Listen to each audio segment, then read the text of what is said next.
Now, if your opponent is good at anti-airing, using uppercuts or whatever, or he's good at zoning and he's good at keeping out your range, doing crossovers is kind of impractical because you got to be quite close to cross them over.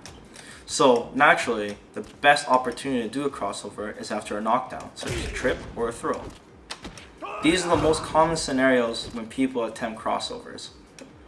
Crossovers, like I said, are very dangerous because if you get hit by a crossover, you can be put into another situation where there's a crossover again.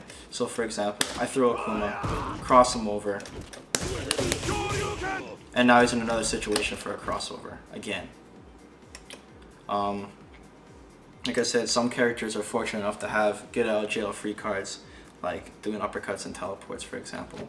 But that's what Street Fighter is all about, right? It's guessing what the opponent is going to do next, and reading them. So to master blocking crossovers is generally just going into training mode, seeing your opponent's attack that does crossover. Like I said, it's not all their attacks that crossover. It's specific attacks. So for Ryu, his roundhouse will not crossover, because I don't think it will. Yeah. Certain punches will not crossover. You have to find out. The most common for Ryu is a medium kick. One thing to note is that when you're in the corner and you jump over your opponent, like so, you're on the other side. Now in the old Street Fighters, you weren't able to do this. So in other words, when the opponent jumps over you from this angle, the crossover is guaranteed and it's at the perfect range. So that's one thing to remember, is when you're in the corner, that's a very, very high chance opportunity that the opponent is going to attempt a crossover. And just one thing to note for all you Bison players, don't go for that crossover every time. Keep them in the corner. That's Shadow Headquarters. Alright guys, now I'm going to show you guys a more advanced scenario. And what I'm going to do is I'm going to toss Goku here and do a Yoga Fire. And I'm going to teleport behind him as he's getting up when the Yoga Fire is above him. Now the question is, which way do you block? So let me show an example.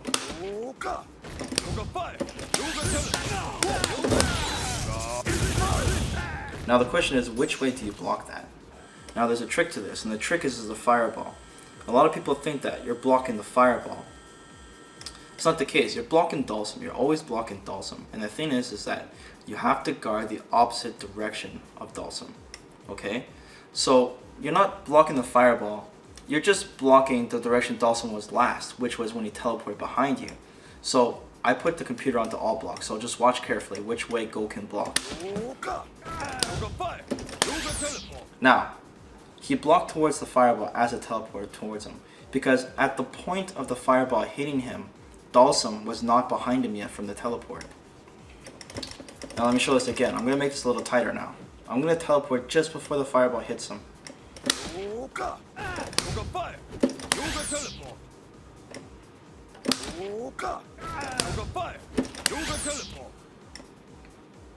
It's a little tricky.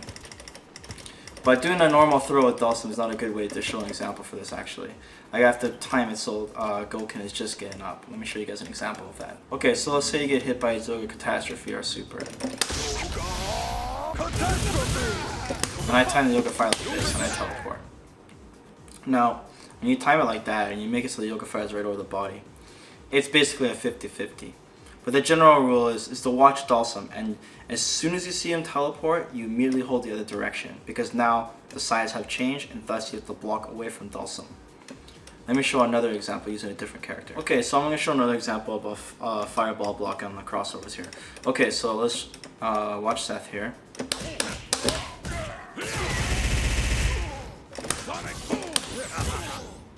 That's another example of what could happen. Now let's say the opponent assumes that's going to cross over time. Well, I can make it even trickier this way.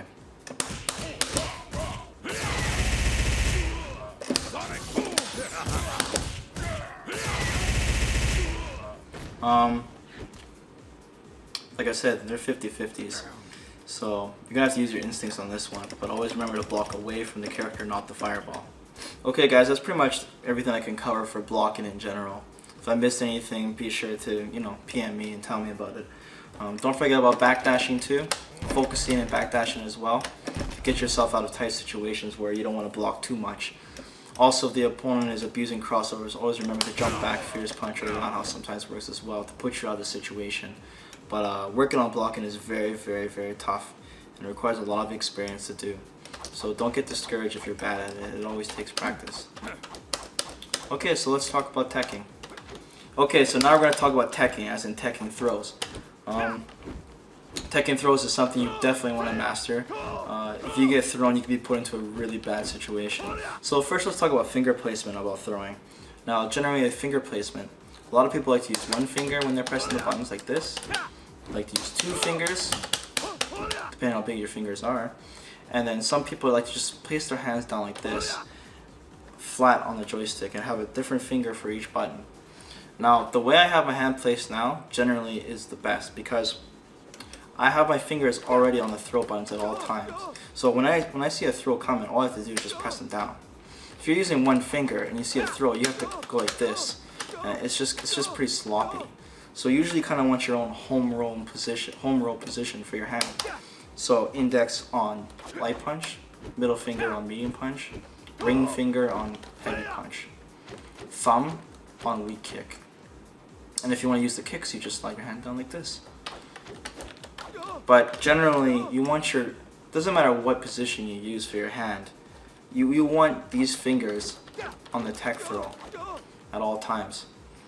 Now normally I didn't want to talk about controller, but I'm going to mention this on controller. For controller users, what's really going to help you tech throws is to actually macro a tech throw button. So assigning one button on your controller to the throw button, this helps a lot. And macros are legal in tournaments, so it's legal. So you can do it. You're allowed to do it. So if you're a controller user, that's going to help you out a lot. Okay, so one thing you have to understand about throwing is that you cannot throw somebody, you cannot combo a throw, okay? So you can't just go jab, jab, short, throw. Like, it doesn't work that way. Throws are not combo attacks, okay? What they are is basically, you can only throw the opponent when he's back in a neutral state. You cannot block him during his guard stun or his hit stun, okay? So what that means, for example, okay, I'm going to do a jumping roundhouse on Balrog, and then I'm going to quickly try to throw him. Watch. Okay, see? The throw whiffed. Now, this is the way to balance the game in a way that throws can always be teched, and it gives you enough time to see it coming. So now I'm going to show you a tick throw. This is very, very common. You'll see this a lot. Now, a tick throw is basically jabbing your opponent with a really fast attack. You put him in hit stun, and then you throw him. So for example, it's like this. Now this could be really, really annoying if you don't know how to handle this. The best way to handle this is to use option select throw. Now, I'm going to explain option selects in a whole other tutorial because that's way out of this tutorial's hands. But I'm going to just show it for this because people do need to know this. Now, what I'm going to show you is option select throw. And what option select throw is basically crouching down and pressing throw. Okay? Now, I'm going to explain this really briefly because I don't want to go over this, but when you're crouching down and you press jab and shorts, so weak punch and weak kick at the same time like this. Notice how a short kick comes out, or a weak kick comes out, sorry. Now, when this happens, you may see an attack, but if the opponent attempts to throw you, you will tech the throw. So let me show an example. Okay guys, so now I'm going to show you a scenario. Balrog is going to do quick 2 low jabs, weak punches. Man, I really hate that notation. Okay, 2 weak punches. And then he's going to attempt to throw me. Now I'm going to use option select, which is I'm going to crouch down, and I'm going to press both the jab button, weak punch button, and weak kick button at the same time. And what's going to happen is if he attempts to throw me, I'm going to tech the throw. But if he wasn't attempting to throw me, a short kick's going to come out. So here's an example. Okay, see if I hit it early, the short kick comes out and it hits him. Now I'm going to do it a little later than usual. See how it teched? Now, this is why it's called option select, because if he didn't throw him, I attacked him. But if he did throw me, I teched the throw. So it's kind of like 2 in 1. It chooses the best option for me when I just did the same thing. Now the question is why this works. Well, I'm not really going to explain why it works because I want to do option select in another tutorial completely. Okay? But generally, what happens is when you hit 2 buttons at the same time, the game will do a specific attack. So when I hit jab and short or weak punch and weak kick at the same time, it will always do weak kick. It will always do it every single time when you press them both at the same time. And that's generally why this works.